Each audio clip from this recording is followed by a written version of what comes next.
څوک وایي جنت ته به ځي، څوک وایي دوزخ ته به ځي. پرون نه که موږ تاسو وګورو په زرګونو فتواګانې پې جاري شوي دي. آیا دا به حقیقت کې جنت ته ځي یا آیا دا به حقیقت کې دوزخ ته ځي؟ تاسو زه اوس ټول په یوه ما دا ورکوټې غونته ویډیو دی، دا ویډیو لازما وګورئ چې ستاسو دا مازغه کولاو شي چې اصل حقیقت څه و. اصل کې دا د څه د وجې دی پیل ته راغله، دی د ټیک ټاک د کومې مجبورۍ د وجې شروع کړو. ویډیو در سره لایک کړئ، چینل در سره لازما سبسکرایب کوئ.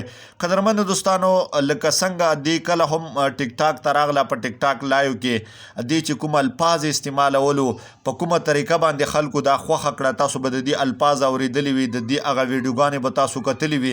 که یو سړی شپه ورځ په ډمتوب کوي، په سوشل میډیا باندې کنجرتوب کوي، هغه به بیا راپاسېږي عمرې ته به ځي، حج به کوي. خلک به وایي چې یاره دا خو ډېر بختور سړی و، حج یې وکړو، عمرې وکړه. ډېر د افسوس مقام دی. د دې بیکګراونډ وګورئ چې دې څه کولو ټولو د پښتنو معاشرې خرابه کړې دی. زموږ نوی نسل یې ټول تباه او برباد کړو. د دې د وجې زموږ د نوی نسل ټول بربادۍ طرف ته تللی دی.